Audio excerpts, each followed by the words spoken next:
Kevin McHale with us, the brand new head football coach at Dunmore. And Coach, for you to follow Jack Kansas, what a legend. You learned a lot from him as a player, as an assistant coach, and now you get an opportunity to do your thing with pretty much a very similar staff there at Dunmore. Yeah, well, it's a great challenge, but I've been extremely fortunate to have been a water boy under Coach Henzes. I played for Coach Henzes, and then I've been very privileged to have coached under him for the past 17 years. So, that's the one thing. I've had the opportunity to coach under, one of the best high school football coaches in the country.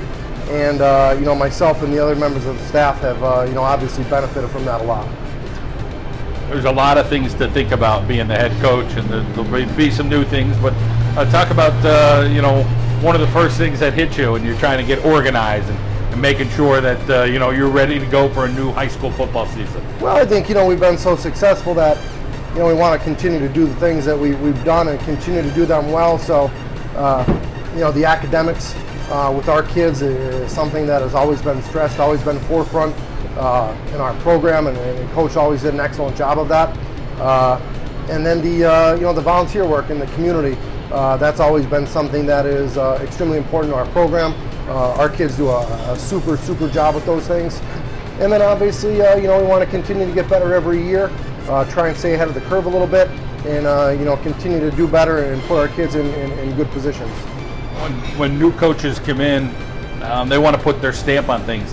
I don't know that your stamp is going to be a whole lot different than Coach Henzes. So talk a little bit about just trying to do what he did, and you guys just trying to get better and better and better, kind of what you've said already. Yeah, and it's every year, when Coach Henzes was there, we would go out and we would look at things that, maybe we could get a little better at, or, maybe something that we wanted to install offensively, defensively, or maybe in the weight room. So, we'll certainly continue to do all those things, but the template is there.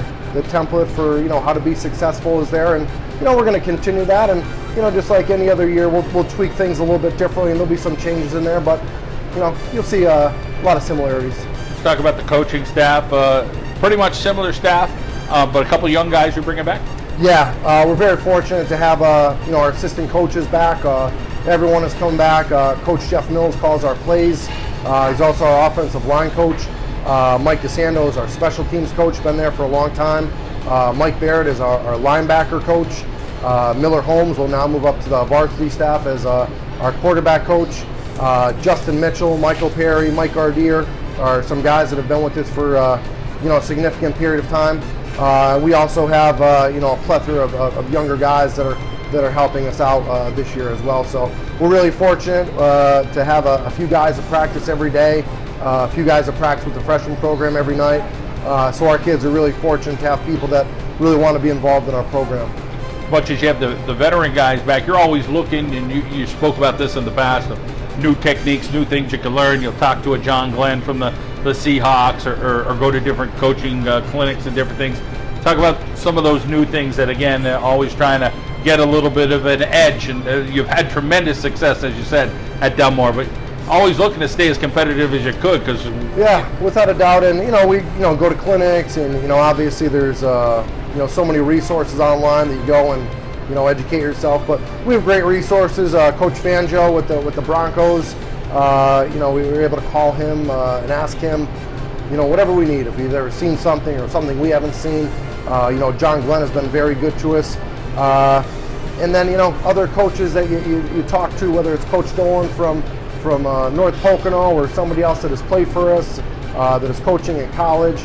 But also those new kids coming in with, great ideas, whether it's in the strength and conditioning or speed work or mobility. Those guys have really been a big part of it. You talk about leadership coming back here for Dunmore in 2019. Talk about some guys that are going to have to step up and maybe take that leadership role. We have a great senior class come back, and I think we have 13 seniors right now. Steve Borgia is our quarterback and plays in the secondary at corner and at free safety. He's a super kid. Charles Valvano is another kid, great student in the classroom. He has been this will be his third year starting for us. Seamus Cadden is our leader up front, has just really excelled from his sophomore year on. And there's a few other kids in there. Tommy Lewis is another kid to mention. Alec Unisco. We have a good bunch of seniors coming back that are good leaders. They're good students, and they're great kids as well. They're great leaders for the younger classmen. You already get an opportunity to talk with your coaching staff, meet your kids, look at the schedule, and week in and week out you'll have some challenges.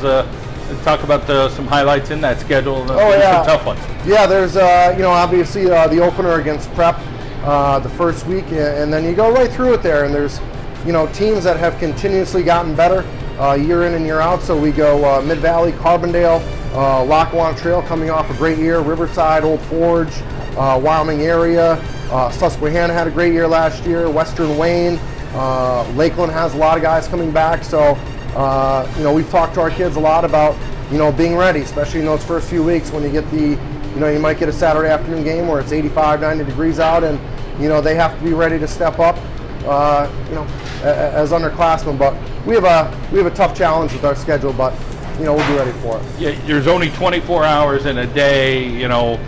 You have to be able to manage your time better now as a head coach because you have your own family at home. Talk about their excitement as you being the head coach, but at the same time knowing, hey, I got to get to his baseball game or his football game. Or yeah, it's you definitely got to be organized with your schedule. Yesterday we had a passing scrimmage. So we were in the building yesterday about 7 a.m. We left there about 4:45. We had a baseball game in Dunmore at 5:30, and then we had a baseball game in Westside that was supposed to start at 7:30. Started at around 7:45, and we were still in Westside at about 10:05. So you definitely have to manage those things, but because the Little League games you only get a few of them. They're not unlimited. So you want to get to all of those. So it's it's a little bit of a balancing act, but try and do the best we could. Having great assistant coaches who could take on some larger responsibilities is really important in allowing you to stay organized like that, though. Kevin, great to catch up with you. Great to see your kids here and your dad. And we wish you the best here in the 2019 football season. Thanks, John. Really appreciate it. Thanks for having us down.